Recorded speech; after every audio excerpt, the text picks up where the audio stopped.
This is Spain. This is Catalonia. Catalonia is a region where there is a powerful desire of independence. This feeling goes back centuries, but it wasn't always like that. As you can guess, back in the Middle Paleolithic there was no Catalan nationalism. Let's take a very quick look at the history of Catalonia. The territory of Catalonia was first formed by the Romans with their invasion 2 centuries before Christ. After the Romans left, came the Visigoths. Not like these Goths, more like this. They came from the north of Europe and only stayed for 2 centuries, because then came the Moors and kicked them out. And most of Spain was under Muslim influence. It took the few remaining Christians of the north 800 years to take Spain back, Granada being the last city under Muslim influence. Again, not this Granada, this Granada.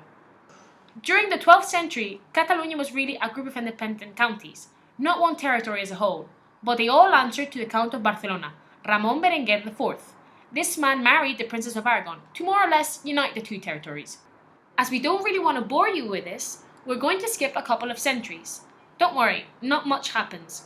The Catholic kings rule for a bit, Ferdinand is a serial adulterer, which isn't really a surprise considering his wife bathed once a year, America is discovered, and really not much else going on.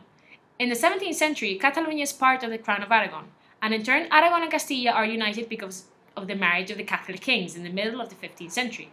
So now, in the 17th century, we find ourselves with the first big Catalan uprising against the crown.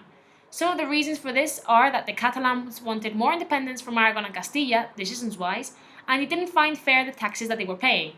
This uprising happened during the war that was going on between France and Spain at the time. So the Catalans, being a little bit sneaky, took the opportunity in 1640 and sided with the French. In 1641, the French promised the Catalans that they intended to make Catalonia an independent republic under France's protection. So, the Catalans became subjects to King Louis XIII of France. After the war between France and Spain ended, in 1648, the King of Spain, Philip IV, sent his troops to Catalonia and won back the territories. He then revoked the rights and institutions that Catalonia had, and he forbade the use of the Catalan language. This meant no more Catalan courts, for example.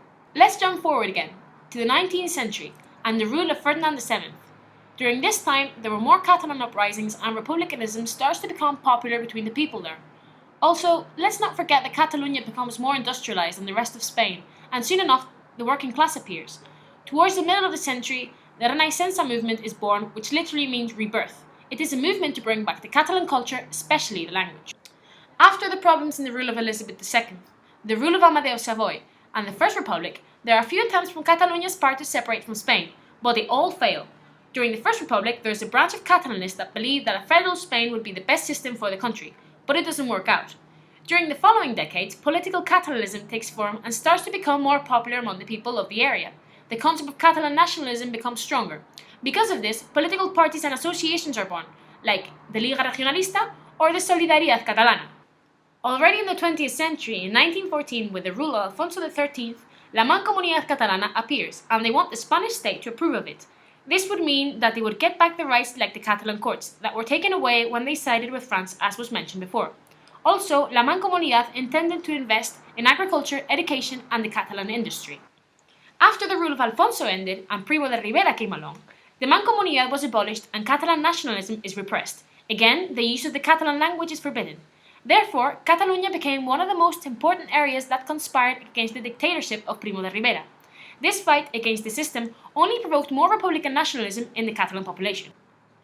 In the Second Republic, when the left wing was in power, the Generalitat in Catalonia was restored, and the Statute of Autonomy was approved by the Spanish government.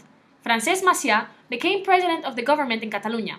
Of course, when the right rose to power in 1933, they suspended the Catalan autonomic institutions, until 1936, when in the general elections, the left won again. During the Civil War, Catalonia was one of the last territories where the Republic was overthrown by the insurgents. When Franco took over, the Catalan autonomy came to an end once and for all, as did the rest of the improvements that had come with the Republic.